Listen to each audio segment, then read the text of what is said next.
Shalom, saudara-saudari, Bapak Ibu yang diberkati oleh Tuhan. Senang sekali karena pada hari ini kembali kan kita dapat berkumpul bersama-sama dan juga bertemu secara online dan pada acara podcast Harapan Baru Persembahan dari Gereja Kristen Protestan di Bali. Dan pada hari ini Grace kembali dapat menemani saudara-saudari Bapak Ibu semua dalam acara ini, dan juga Grace pastinya tidak akan sendirian. Di sini sudah bersama-sama dengan Grace, Bapak Pendeta Isaac Rio. Kita sapa dulu bersama-sama. Shalom Pak Pendeta Rio. Salam Grace, salam para Bapak Ibu, saudara semua. Iya, bagaimana kabar hari ini Pak Pendeta? Kabarnya baik sekali. Baik sekali. Terima kasih. Luar biasa, penuh dengan sukacita. Iya, betul. Kalau Grace gimana? Sukacita. Harus sukacita hari ini. Betul. Iya, jadi di sini kita bersama-sama akan kembali mendengarkan dan juga berdiskusi bersama-sama mengenai tema kita pada hari ini, yaitu Damaiku, Damaimu.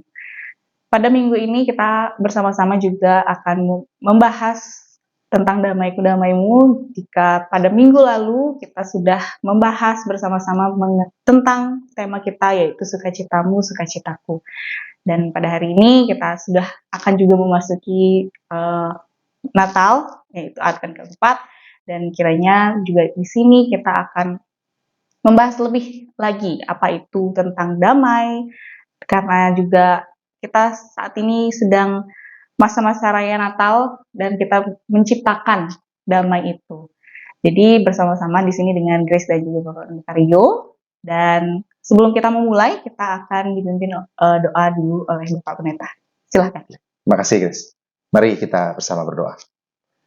Tuhan, kami sungguh bersyukur karena anugerah Tuhan yang selalu ada bagi kami, untuk kesempatan yang Tuhan beri untuk kami boleh bersama berjumpa dalam podcast ini. Tuhan, sebelum kami lebih jauh membahas tentang topik dan tema hari ini tentang Damaiku, Damaimu, kami mohon bimbingan Roh-Mu yang kudus memberkati kami semua, dan biarlah sungguh percakapan ini boleh memberkati dan bahkan boleh menjadi bekal bagi kami, bagaimana kami harus hidup dalam Tuhan. Berkatilah Tuhan waktu ini, karena ke dalam tangan-Mu ya Tuhan Yesus, kami serahkan sepenuhnya anugerah Tuhan ini untuk kami bersama-sama membahas topik hari ini, Damaiku, Damaimu. Terpujilah nama Tuhan Yesus. Amin. Oke, kita langsung mulai aja nih Pak Pendeta ya. Saling diskusi juga sambil kita mendengarkan firman Tuhan yang disampaikan oleh Bapak Pendeta Rio. Oke, tema kita pada hari ini tentu tentang Damaiku, Damaimu. Yeah. Jadi apa sih itu damai Pak Pendeta? Yeah. Mungkin boleh sambil dijelaskan. Oke, terima kasih Grace.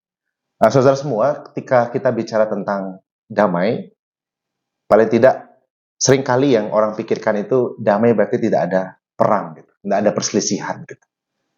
Bahwa tidak ada permusuhan, maka itu damai. Atau kadang kita berpikir damai itu bicara tentang sesuatu yang di pikiran kita dan sebagainya. Kadang kita menyebut peace, gitu. Bahkan kita dengan mudahnya dengan menyebutkan satu gerakan tubuh peace, gitu. Kadang-kadang nggak boleh kan? Yeah.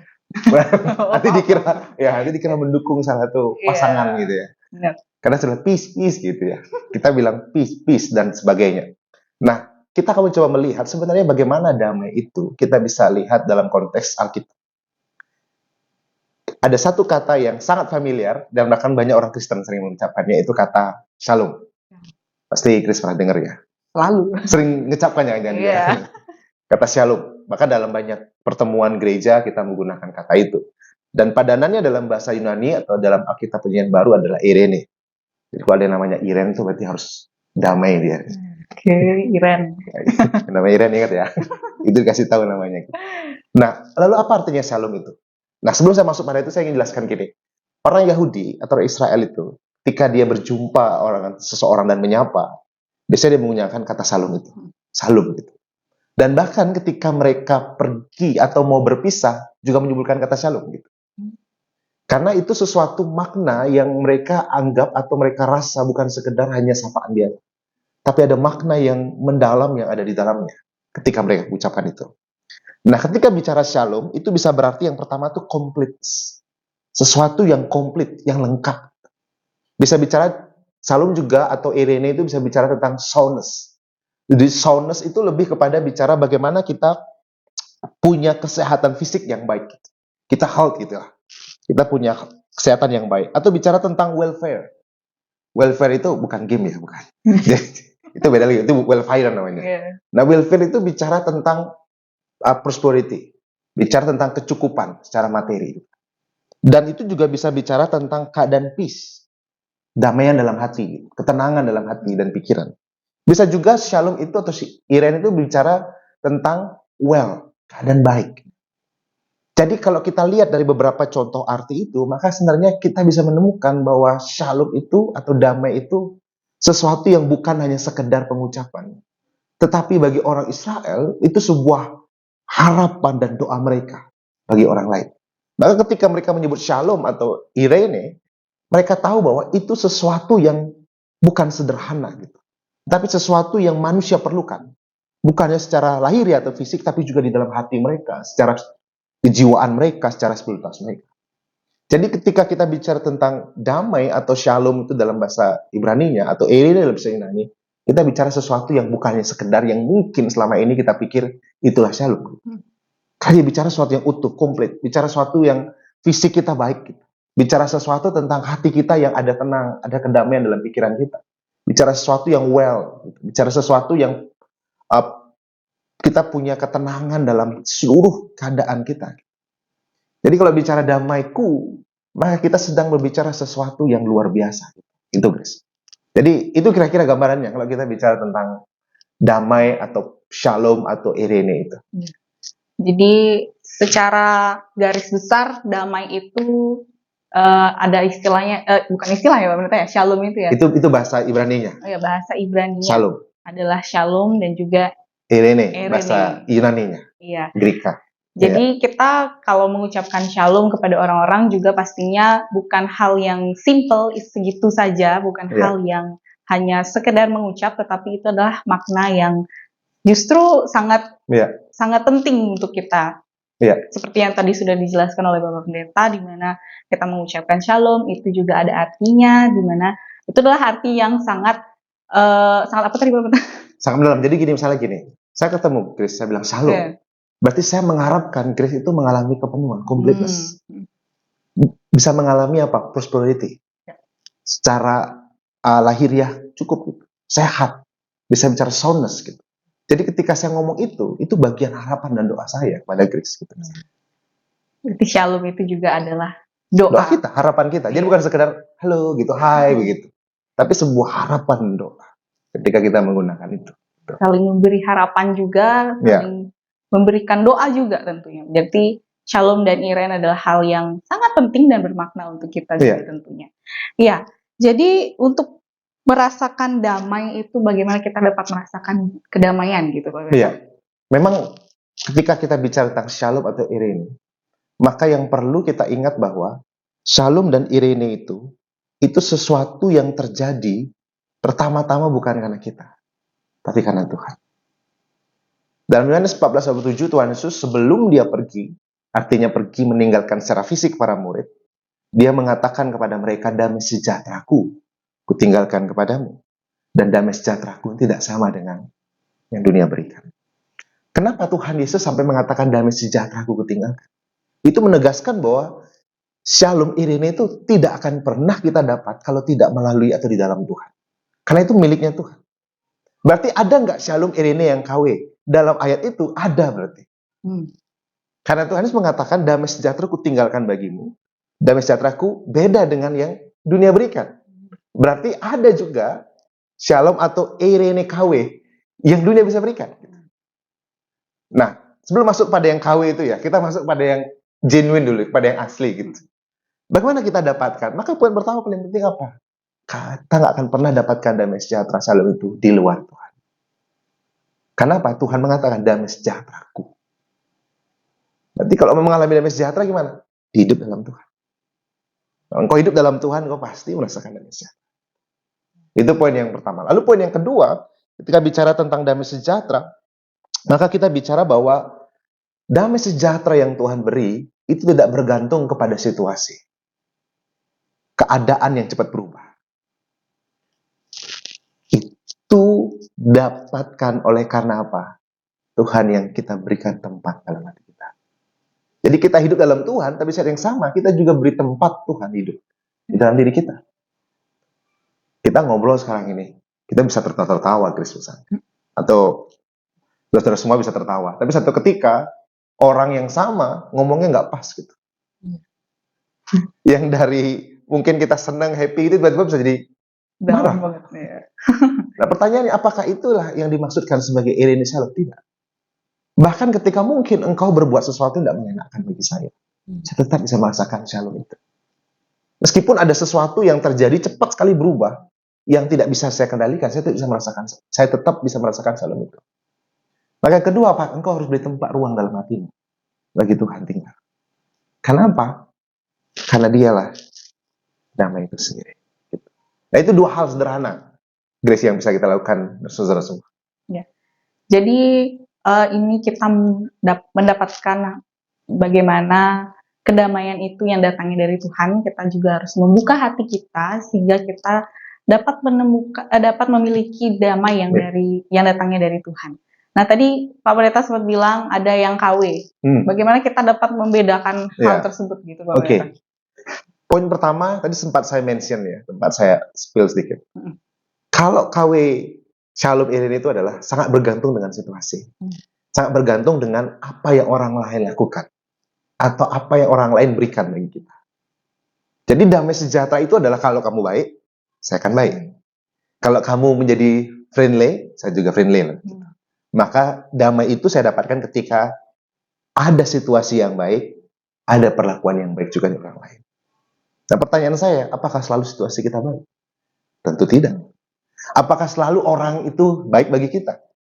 Bahkan orang yang paling kita pikirkan akan selalu berbuat baik, karena dia manusia berdosa seperti kita. Mungkin nggak dia menyebalkan bagi kita? Sangat mungkin. Bahkan orang yang kita rasa bahwa dia sayang banget dengan kita gitu. Satu waktu pernah nggak bisa buat menyebalkan, buat kita jengkel? Pasti dong gitu. Nah bayangkan kalau shalom irene itu tergantung kepada hal seperti itu, situasi dan orang lain, maka kita tidak akan bisa merasakannya secara completeness tadi, secara soundness tadi, secara welfare tadi. Maka beda yang pertama adalah kalau shalom dari Tuhan, dia pertama-tama nggak gantung pada situasi dan perbuatan orang lain. Kenapa? Karena saya bilang tadi, dia memberi ruang bagi Tuhan di dalam dirinya. Sehingga orang di tengah keterbatasan mereka bisa berlaku yang baik. Situasi bisa cepat berganti, bahkan sangat berubahnya cepat. Nah itu yang pertama kita bisa bedakan. Lalu yang kedua adalah damai sejahtera KW itu selalu adalah orientasinya bukan untuk sepenuhnya kebaikan kita. Saya baik sama Grace, sebenarnya saya ingin memanipulasi Grace gitu. Loh misalnya contoh loh. Iya. Karena Grace lugu banget misalnya gitu. Grace ini tipe misalnya ini contoh ya. Dia lugu banget nih. Dan saya perlakukan Grace sebagai seseorang yang Grace merasa bahwa saya diperlakukan sangat baik. Pada tujuan saya adalah nggak sungguh-sungguh saya ingin perhatian Grace. Tapi karena saya ingin manipulasi Grace. Oleh karena keluguannya Grace. Tapi kalau apa yang Tuhan lakukan tidak pernah untuk manipulasi kita. Tapi untuk kebaikan kita. Makanya dia punya kasih kan disebut unconditional love kan. Dia punya kasih agape itu yang tanpa syarat. Sedangkan kasih manusia pasti ada syaratnya. Kalaupun tanpa syarat, mungkin kadarnya nggak 100% lah, kira-kira gitu. Nggak ada orang berani ngaku, saya sudah 100% Pak. Ya mungkin 90% gitu, 80% gitu. Tapi nggak benar-benar. Nah itu kita bisa bedakan. Ketika dari Tuhan, itu pasti sesuatu yang demi kebaikan kita. Yang ketiga, ini yang paling sederhana, tapi tidak kalah penting. Shalom KW itu kadang butuh dana. Materi. Gue pengen staycation nih. Biar agak tenang dikit pikiran. Healing. Butuh jalan-jalan. Itu butuh duit dong. Tapi kalau damai dalam Tuhan, kita nggak pernah bayar apapun. Kita nggak perlu bayar apapun. Sederhana tapi penting nggak? Penting juga. Gitu. Kalau damai KW itu kita harus spend money gitu. Wah mau lihat volcano gitu ya, mountain in Kintamani yang begitu banyak misalnya kan, biar lebih seger gitu kan, perlu uang. Tapi kalau damai dalam Tuhan, engkau lagi nangis, kau bisa bilang Tuhan, aku sedih. Udah aku tenangkan. Bayar nggak? Bayar. Enggak. Tinggal ngomong aja. Kita datang sama Tuhan, apa adanya. Nah itu 3 paling nggak, Chris ya, dan Iya. saudara semua. Kalau tadi yang KW terakhir tadi perlu dana, perlu waktu juga pasti Pak Itu Meta ya? pasti perlu waktu yang lebih banyak. Mau pergi jauh misalnya, Iya. butuh waktu. Kalau damai di dalam Tuhan, perlu waktu? Dalam konteks perlu waktunya apa? Perlu waktu untuk kita menyesuaikan. Menyesuaikan diri kita dengan apa yang Tuhan sebenarnya telah siapkan dalam hidup kita. Seringkali yang membuat kita tidak merasakan damai itu adalah karena kita melawan. Karena kita merasa, I know better than God. Gitu. Saya lebih tahu loh Tuhan gitu. Kita merasa diri kita kayak sudah tahu semuanya, Udah tahu semua. sehingga kita juga Betul. lupa sebenarnya Tuhan lah yang menyediakan gitu. Betul.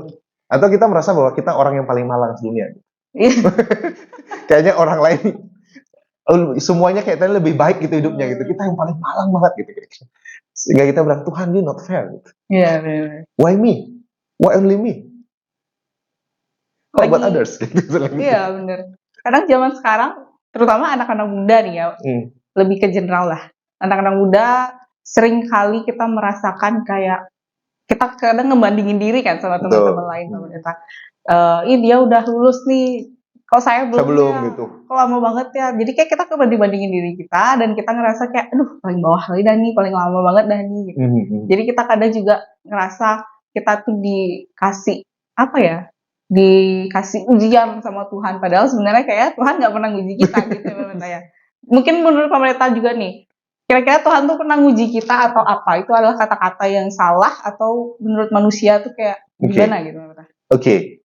Itu bagian Yakobus bilang, Tuhan tuh nggak pernah mencobai. Kenapa kata mencobai dipilih, bukan menguji? Karena mencobai itu konotasinya untuk menjatuhkan. Iya. Itu pekerjaan iblis. Tapi Tuhan menguji, iya, dalam konteks untuk naik kelas. Kalau kita mau naik kelas, pasti ada ujiannya dong sekolah. Nggak mungkin tiba-tiba naik kelas. Ada ujiannya. Jadi kata ujian itu digunakan Alkitab dengan konotasi positif. Bukan dalam konteks pencobaan yang konotasi yang negatif tadi.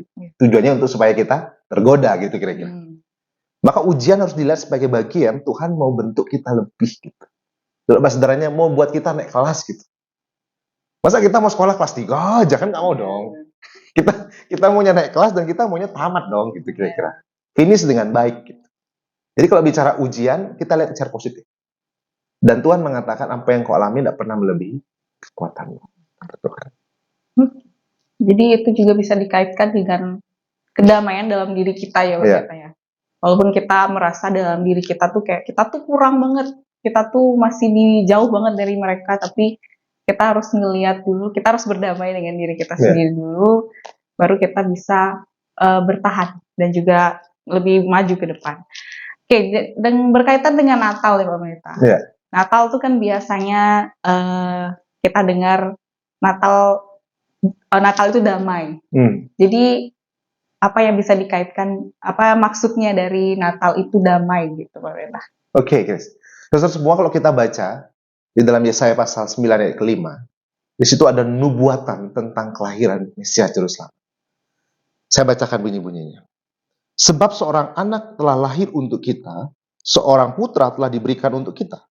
Lambang pemerintahan ada di atas bahunya, dan namanya disebutkan orang penasihat ajaib, Allah yang perkasa, Bapa yang kekal, dan kalimat terakhir atau kata terakhir, Raja Damai. Jadi kelahiran Yesus itu dibuatkan sebagai Prince of Peace dalam bahasa Inggris, Raja Damai. Dan ingat dalam Lukas 2 ayat 14 ketika malaikat berbicara kepada para gembala beritakan tentang kelahiran Yesus, dikatakan apa? Kemuliaan bagi Allah dan damai sejahtera di bumi di antara orang berkenan kepadanya. Jadi Kristus datang itu untuk menggenapi atau untuk membuat manusia yakin bahwa di dalam Dia ada damai sejahtera itu. Jadi kenapa Natal bicara damai sejahtera? Karena memang Dialah damai sejahtera itu. Makanya kalau kita ingat kisah misalnya, kalau tadi kan kita bicara Yesus sebelum Dia naik ya, secara fisik Dia meninggalkan para murid, Dia bilang damai sejahtera aku tinggalkan bagi kamu, jangan takut dan gelisah. Setelah Yesus bangkit, ketika Dia menjumpai para murid yang pertama, ketika mereka mengunci pintu karena takut, jadinya orang Yahudi, tentara Romawi nangkap mereka karena dianggap mereka sebagai bagian dari anak buahnya Yesus itu. Apa yang Yesus katakan pertama ketika menjumpai mereka? Damai sejahtera bagimu. Tuhan nggak bilang, hei, ngapain sembunyi? ngapain takut lu gitu. Kadang kita yang memikirkan gini, dalam situasi tertentu yang kita takut, jangan berpikir bahwa Tuhan kita itu seperti Tuhan yang menoyor-noyor kepala kita. Kamu ngapain sih takut gitu? Dasar kamu ya. Tuhan bisa nggak gitu ngomong sama murid? Bisa banget. Udah dibilang kok damai sejahtera aku tinggalkan bagi kamu. Kok nggak percaya? Tapi Tuhan bilang ketika berjumpa pertama damai sejahtera. Kita lihat ya, sejak dinubuatkan kehadirannya bicara damai sejahtera. Sebelum dia naik, dia bicara damai sejahtera. Setelah dia bangkit, dia bicara damai sejahtera. Berarti Natal tidak bisa dilepaskan yang namanya Kristus Tuhan kita, yang ada damai sejahtera. Maka tadi saya katakan di awal, bagaimana kita merasakan damai sejahtera? Ada dua hal kan. Pertama, hanya dalam Tuhan. Yang kedua, buka hati. Kenapa? Hanya dialah yang akan menjadi damai sejahtera kita. Bukan yang lain. Atau apapun yang lain. Gitu. Nah itu kira-kira, Chris. Itu penjelasan dari Pak Pendeta bagaimana Natal, apa itu Natal yang bisa dikaitkan dengan kedamaian. Nah kalau misalnya apa sih yang menjadi penghalang kita kalau misalnya kita merasakan damai sejahtera itu? Jadi misalnya kita selalu menginginkan kedamaian dalam hati kita, cuma ada aja penghalangnya. Kira-kira apa sih yang menjadi penghalang dari itu? Iya. Kita mulai dari hal yang sederhana, paradigma dulu. Cara kita berpikir. Seringkali damai sejahtera nggak bisa kita rasakan. Karena kita berharap bahwa kita nggak akan pernah menghadapi masalah. Kita berharap bahwa orang lain akan selalu baik bagi kita. Dan itu paradigma yang salah. Selama kita di dunia, pasti menghadapi masalah. Dan masalah itu nggak selalu karena kita, bukan? Ada orang yang suka cari juga masalah dengan kita. Loh, bener nggak? Kita sih nggak mau cari masalah sih sama mereka ya gitu. Saya orangnya peace gitu. Tapi orang lain, kita nggak tahu. Jadi paradigma itu harus dibenerin dulu. Gini maksud saya. Yang pertama adalah, jangan pernah berharap engkau nggak akan pernah punya masalah. Tapi berharaplah meskipun engkau punya masalah bahkan di dalam jurang yang paling gelap, Tuhan selalu ada bagi kamu. Itu paradigmanya. Jadi ketika kamu menghadapi masalah, kita menghadapi masalah, kita bilang apa? Welcome the problem. You are the part of my life. Yes, we go together and I will overcome you. Sini datang kamu. Karena memang kamu bagian dari hidup saya. Mari, saya akan melampaui engkau karena Tuhan. Itu akan sikap yang akan menolong kita, tidak langsung nabrak gitu. Kayak ada sesuatu, ombak datang, perselancar gimana dia? Kalau seorang peselancar yang baik, dia bukan menabrak ombak, tapi dia menari-nari di atas ombak, bukan? Kalau pernah lihat selancar, orang surfing gitu. Ada ombak besar malah seneng dia, apa malah sedih? Malah nyari ombak besar. Bukan berarti kita nyari masalah, bukan. Artinya cara menghadapi gelombang itu, kita harus tahu. Kita bukan langsung ada apa, kita langsung mau hajar aja. Itu cara. Lalu yang kedua adalah, apa yang kadang menghalangi? Tadi saya sudah sempat spill juga ya beberapa tadi. Kita merasa diri kita paling malang dari seluruh penduduk dunia ini. Sehingga Tuhan gak adil gitu. Nah berikutnya adalah yang kadang menghalangi kita adalah merasakan damai sejahtera. Kita lupa atau kita tidak mencari itu kepada yang tepat. Kita itu kadang gini, kita cari di luar Tuhan. Setelah nggak dapat, baru datang kepada Tuhan. Benar nggak gitu? Nah itu kadang-kadang lah gitu. Cari hiburan dulu nih. Yang suka karaoke dulu gitu. Karaoke di mana gitu ya? Di IF misalnya gitu. Atau di MP gitu ya, ya cari. Atau di mana lah gitu. Ya kepanjangan cari sendiri lah kira-kira ya. Setelah itu, iya, pas nyanyi happy mungkin bisa gitu, seneng. Tapi setelah pulang, ingat masalah. Lagi.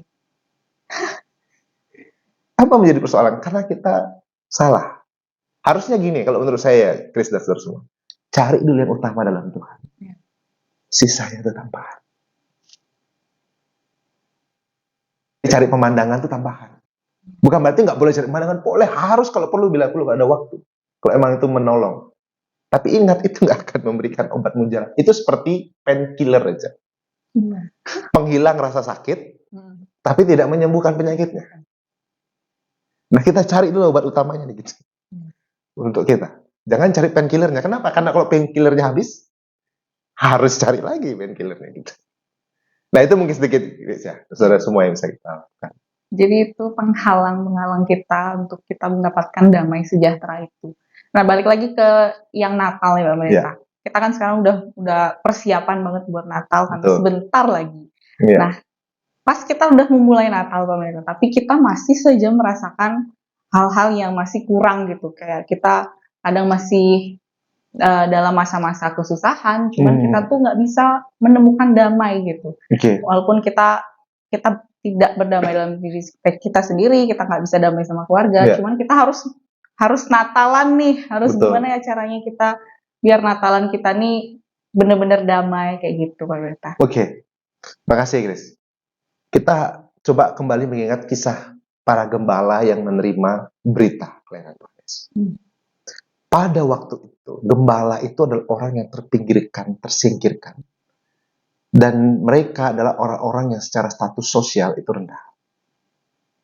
Lalu para gembala itu seringkali bukan mengembalakan milik mereka, punya orang lain. Lalu berikutnya adalah para gembala itu adalah orang-orang yang punya dikatakan tanda kutip orang bermasalah. Tapi yang menarik adalah orang-orang seperti itulah yang dipakai Tuhan untuk menerima kabar besar, kesukaan besar kata firman Tuhan bagi seluruh dunia. Menurut Chris lebih baik berita itu di istana apa kepada Herodes dan anggotanya atau kepada para gembala? Ukuran kita adalah tentu kepada Herodes dan juga krunya, bukan? Di istana. Tapi Tuhan pilih malah orang kayak gitu. Artinya apa? Tuhan mengatakan, damai sejahtera Natal, sukacita Natal itu, sungguh-sungguh kau bisa rasakan. Apapun keadaan, apapun situasi.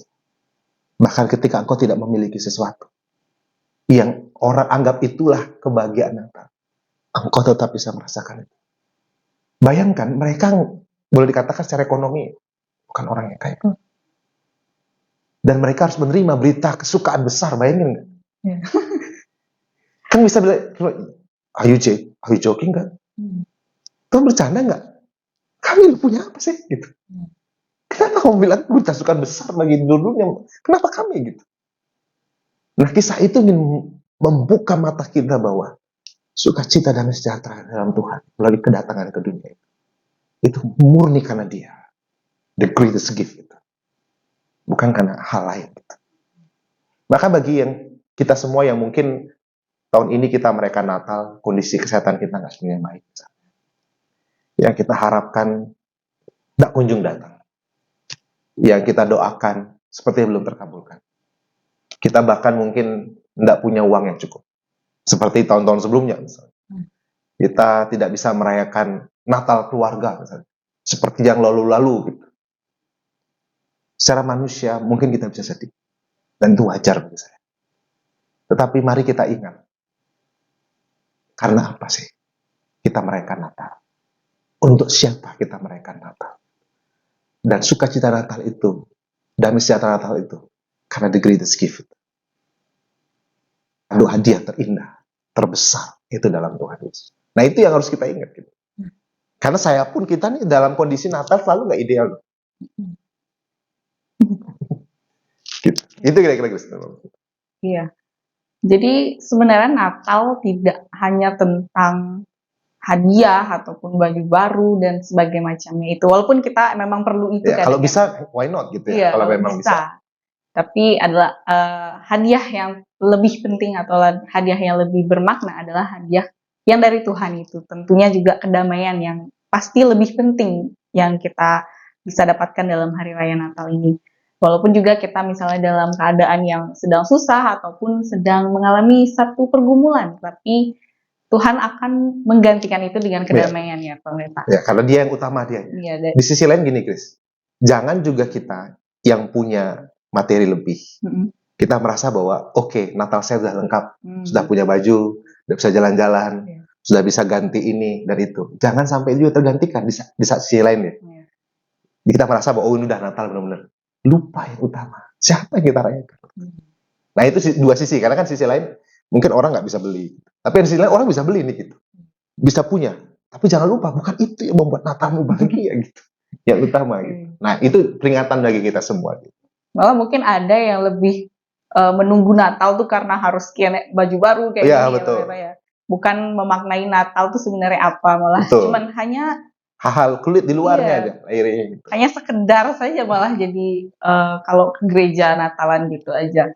Nah, kalau tadi kita sudah mendengarkan dan juga berdiskusi tentang apa saja yang menjadi penghalang kita untuk mendapatkan damai sejahtera itu, jadi cara kita untuk mempertahankan damainya itu Pak Pendeta. Jadi dalam kita memiliki pergumulan dalam Natal ini, jadi cara kita mempertahankan itu sehingga kita tidak perlu merasakan kesedihan yang terlalu mendalam kayak gitu. Cara Oke. mempertahankannya.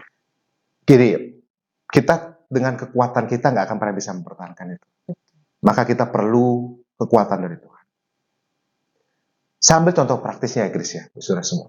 Ketika kita mau Natal ini, dengan berbagai kesibukan kita, saya menyarankan kita mengambil waktu untuk kita sungguh merenungkan dan kita bilang, Tuhan, aku mau Natal ini sungguh-sungguh Natal seperti apa yang kau mau. Seringkali kita larut dalam kesibukan-kesibukan itu. Sehingga sebenarnya yang Natal tuh hanya tubuh kita. Secara jasmani kita Natalan. Tapi rohani kita merasa, iya, apa itu Natal bagi saya? Nggak ada bedanya sebenarnya. Yang beda hanya secara lahiriah, kulitnya aja beda. Maka saran saya adalah milikilah waktu. Bahkan ketika momen Natal 25 Desember, engkau punya waktu pribadi, engkau merenungkan Tuhan. Aku mau sungguh Natal yang engkau mau untuk aku rasakan. Jadi kita tidak terpaku hanya kepada apa yang kelihatan. Saya selalu katakan bahwa kalau kita terpaku apa yang kelihatan, mohon maaf ya, orang di luar kita jauh lebih bisa memprovide. Mereka punya modal yang besar, pohon Natal bisa lebih bagus dong. Mereka punya dana atau punya sumber daya yang mungkin yang lebih mampu, sehingga entertain mereka lebih bagus dong. Sedangkan kita masuk kerja kita, ya cuma gini doang. Kemarin ke mall, pohon Natalnya bagus banget. Begitu datang ke gereja, lihat pohon Natalnya, gitu. Terus lihat acara-acara TV perayaan Natal yang dirayakan mungkin hanya untuk seremonial itu, kita bilang, wah bos banget ya. Begitu pulang ke gereja kita, terus Natal kita lihat, garing. Kurang seru deh gitu. Akhirnya apa yang terjadi? Kita nggak suka merayakan Natal. Nah, itu perlu kita hati-hati. Kita perlu hati-hati betul. Sehingga kita sungguh merasakan, yes, this is Christmas for me. Ini Natal untuk aku gitu. Sehingga ketika pendeta mengucapkan, ya damai sejahtera Natal bersama dengan engkau, kita bilang, ya, amin. Gitu. Bukan, apa sih? Nah, itu kira-kira. Iya. Tadi juga Pak Pendeta sempat sebut, katakan kalau misalnya kita melihat ke gereja, kita langsung melihat realitinya di dalam kita itu. Nah, mungkin ada beberapa case yang sering Grace juga rasakan, juga kadang lihat juga di sekitar gitu. Dalam misalnya hari raya contoh, pada saat ini kan Natal gitu kan ya. Kita sebagai orang-orang yang pasti tentunya dikasih kesempatan untuk ambil pelayanan juga Pak. Tapi dalam kita mengambil pelayanan itu, kita juga kadang nggak merasakan kedamaian karena orang-orangnya gitu. Pasti banyaklah orang-orang yang banyak orang-orang yang kadang maunya ini, maunya itu. Kita juga kayak, gimana sih jadinya nggak enak kan kayak gitu kan pasti. Apalagi terutama anak-anak muda tuh pasti kayak gitu. Jadi cara kita menghadapi orang-orang yang kayak gitu biar kita tuh bisa tetap bertahan, biar kita tuh tetap bisa melayani yang sungguh-sungguh. Jadi biar kita ngelihat pelayan ini untuk Tuhan aja dah gitu. Mungkin Pak Pendeta bisa kasih apa masukan atau gimana gitu. Gini ya, sesama manusia berdosa harus mengingat. Kadang ada orang yang sulit gitu. Sulit untuk mungkin ajak kerjasama gitu. Orang yang sukanya lebih mudah melihat kekurangan gitu. Apresiasinya kurang gitu ya. Kalau sudah ngasih masukan atau kritik jago banget gitu. Begitu apresiasi miskin banget. Atau ada orang-orang yang hari H doang muncul gitu. Jadi H-1, 2, 3 sampai semuanya nggak pernah muncul gitu. H-1, tiba-tiba hari H muncul dan mau ambil peran banyak misalnya gitu ya. Banyak tipe-tipenya lah kurang lebih gitu. Nah, bagaimana posisi kita sekarang? Saya meyakini gini, Chris ya. Kita harus sadar bahwa firman Tuhan berkata besi menajamkan besi. Manusia menajamkan sesamanya, kata kita pasal. Kita harus anggap dia Tuhan pakai nih orang ini untuk memurnikan dan menajamkan saya dalam pelayanan. Jadi Tuhan pakai dia untuk menajamkan saya. Ingat nggak satu waktu Tuhan Yesus ngomong gini, di antara para murid itu ada satu iblis untuk menyulitkan saya, itu Yudas. Tuhan Yesus bilang. Pertanyaan saya, Yudas dipakai Tuhan untuk hal yang mulia apa yang buruk? Hal yang mulia, dengan menjual Yesus. Kita harus punya paradigma bahwa orang yang susah kita kutip tadi bisa Tuhan pakai untuk membentuk kita dalam pelayanan. Yang kedua adalah kita harus kasihan sama orang lain. Dia pasti punya masalah dalam dirinya, atau dia punya masalah dengan banyak hal dengan dirinya. Bukan tentang orang lain ya. Dia masih banyak punya masalah dengan diri. Entah dia punya kedewasaan yang kurang, cara berpikirnya yang kaku, gitu. Nggak bisa berpikir lebih terbuka. Gitu. Maka saya kadang melihat orang seperti itu, saya mencoba menaruh rasa kasihan. Kasihan dia kayak gitu. Kasihan dia sakit, tanda kutip betul, dia sakit sebenarnya gitu. Dia sakit itu. Karena dia nggak sadar dia sakit. Sehingga dia menyakiti orang lain. Kan gitu ketipu orang kan. Dia punya masalah, dia tanda kutip sakit, dia nggak sadar dia sakit, dan akhirnya dia menjangkiti yang lain yang sehat-sehat supaya ikut sakit. Gitu. Jadi bagaimana? Kasihani aja dia, aduh kasihan kamu semua gitu. Itu yang membuat kita bisa oke. Nah terakhir yang ketiga seperti Inggris juga bilang tadi, kita harus kembali tanya diri kita, kita lakukan untuk siapa ya? Kalau benar untuk Tuhan, pasti ada tantangan ya. Tapi Tuhan melihat hati saya. Nah, itu akhirnya menjadi sebuah hiburan bagi kita dong. Karena orang bisa salah menilai kita dong. Udah benar-benar siapin, tiba-tiba, aduh kayaknya bukan gini deh gitu. Iya, itu yang kadang buat kita males maju gitu. mundur juga. Males gitu kadang. Bener nggak? Kalau yang nggak kuat mental, mundur aja udah kalian gitu. Udah kamu aja ngambil semua gitu kerjanya kalian. Jangan salah loh ya, itu di persiapan Natal itu sangat mungkin terjadi. Iya. Dan sering kali itu hal-hal yang bukan hal utama. Coba dah buktikan. Terutama para pelayan-pelayan penatalayan itu pasti merasakan banget bagaimana. Mungkin ya itu kata Pak Pendeta tadi, kita harus kasihan sama orang itu, kita harus kayak ayo udahlah biar aja. Yang penting kita buat Tuhan aja Pak Pendeta ya. Tapi bukan berarti kita diam ya, enggak. Kita harus tegur dia dengan cara yang benar. Ingetin juga dia. Tapi cari waktu yang tepat. Maksud saya penting, kenapa? Untuk menolong dia sadar. Benar sih. Kamu punya masalah dalam dirimu. Kamu sakit sebenarnya. Kamu harus berobat gitu kira-kira. Biar kamu sehat kembali gitu. Kan bentuk kita peduli sama dia. Jadi diam juga berarti ya udahlah, dia mau ngapain, dia aja salah juga kita. Kita harus menasihati dalam kasih kata Firman. Tapi kalau misalnya kita udah kasih tahu nih, tapi dia nggak berubah urusannya sama. Nggak berubah atau tersinggung, just pasti kita nggak damai jadinya dalam gereja gitu. Gini ya, itu satu konsekuensi yang mungkin terjadi. Tapi jauh lebih salah kalau kita diam. Menurut saya. Jauh lebih salah menurut saya. Kita nggak bertanggung jawab dan kita nggak peduli sama dia. Kalau orang nggak berubah jadinya. Dia nggak akan bisa. Walaupun dia marah, saya yakin dia berpikir kok. Ya benar ya, jangan-jangan saya berlebihan. Karena kadang orang kalau nggak ditegur dia nggak merasa. Karena sebenarnya tadi dia sakit tapi nggak merasa sakit. Cuma kita tahu sakit ya gitu. Seperti kotoran di wajah kita atau tangan kita, rambut kita. Kalau orang lain nggak kasih tahu, kadang kita merasa nggak ada apa-apa. Kadang kita gitu ya, karena kita nggak melihat bahwa oke, kadang mungkin dia marah atau dia tersinggung, tapi yang penting cara kita benar, maksudnya. Itu wujud kita sayang sama dia, kita peduli sama dia. Oke. Mungkin juga Pak Pendeta, terakhir sebelum kesimpulan ya. Kadang kita melihat, kan damaiku damaimu nih artinya sesama ya kita. Bukan hanya diri kita sendiri, tapi orang lain pun merasakan. Iya. Jadi kadang kita juga melihat orang lain itu udah damai nih sama orang-orang, dia baik-baik aja tuh sama teman-temannya, sama pacarnya, sama keluarganya. Kita malah di sini nggak seneng, dalam diri kita kayak nggak seneng lihat mereka damai. Terus juga misalnya kalau dia lagi kesusahan, kita malah lebih seneng ngelihatnya. Jadi tanggapan Pak Pendeta dengan hal-hal tersebut tuh gimana Pak Pendeta? Yang pertama itu ada pepatahnya kan. Susah lihat orang senang, senang lihat orang susah. Kedua, tanggapan saya adalah dia orang sakit. Balik lagi. Tanda kutip dari sakit itu orangnya. Karena orang sehat nggak mungkin itu cara berpikirnya. Iya, benar.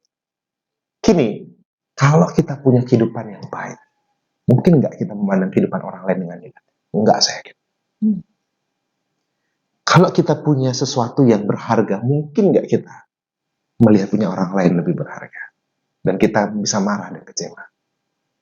Yang ada kita, oke, dia berharga punya itu, saya juga punya sesuatu yang berharga.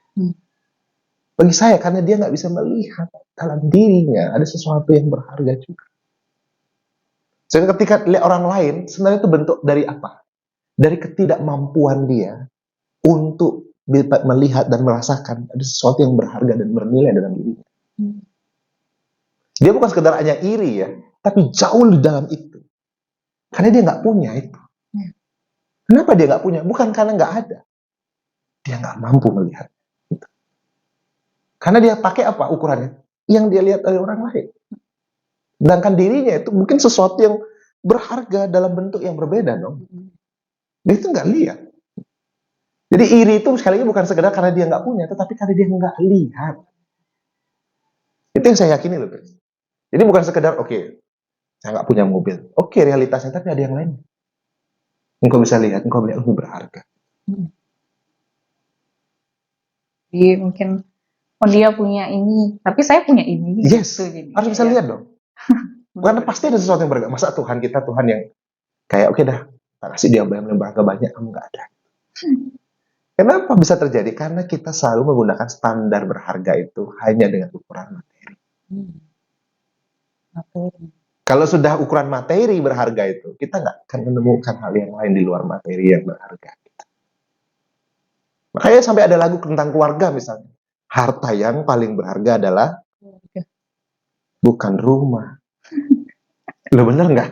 Kalau ukurannya materi kan pasti lagunya gitu. Harta yang paling berharga adalah rumah. Gitu. Jelek banget lagi kalimatnya gitu. Nah itu contoh artinya hal-hal sekitar kita mengajarkan kita banyak hal yang Tuhan berikan. Saya yakin ada sesuatu yang berharga kok. Bukan kamu karena nggak punya. Kamu karena nggak mau sungguh-sungguh melihat, menemukan something precious in your life. Yang berharga dalam diri. Jadi kita juga harus pandai-pandai melihat dengan sekitar kita, bukan berarti kita tidak memiliki itu, tapi kita kurang bisa melihat dengan apa yang terjadi. Walaupun kita misalnya tidak punya hal ataupun tidak punya barang yang tidak kita miliki dibanding dengan orang lain, tapi kita bisa harus melihat apa yang sebenarnya kita punya dalam diri kita gitu. Itu yang lebih penting sebenarnya. Oke, Pak Pendeta, terima kasih untuk percakapan yang sangat luar biasa ini tentang kedamaian, terutama juga di dalam masa-masa raya Natal ini, bagaimana kita dapat mempertahankan kedamaian kita itu dalam kita melaksanakan atau juga dalam kita memasuki Natal ini. Jadi untuk itu kesimpulannya boleh disampaikan, Pak Pendeta. Oke, mungkin kita perlu mengingat bahwa kita bicara damai dalam diri kita itu bukan bicara sesuatu yang di luar. Bukan tergantung kepada situasi, bukan bergantung kepada perlakuan orang. Tapi seberapa kita memberi tempat bagi Tuhan hadir di dalam kita. Kenapa? Karena dia adalah damai sejahtera itu. Itulah Natal. Kabar sukacita damai sejahtera bagi manusia. Dan ketika kita sudah mengalami itu, saya yakin kita bisa membagikan itu dalam kehidupan kita. Jadi kita bukan orang yang membawa di luar damai sejahtera, tapi kita bawa damai sejahtera.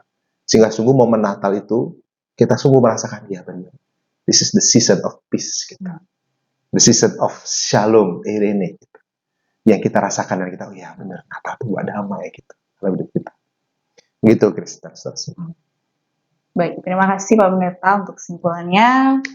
Jadi kita sudah mengakhiri percakapan dan juga diskusi tentang damaiku damaimu, dan pada saat ini kita akan dipimpin doa syafaat oleh Bapak Pendeta. Silakan. Terima kasih, guys. Mari kita berdoa. Tuhan, kami bersyukur kami boleh belajar tentang bagaimana kami boleh mengalami damai. Damai sejahtera di tengah berbagai situasi, keadaan, pergumulan, tantangan hidup kami, Tuhan. Dan damai itu telah Engkau tinggalkan bagi kami.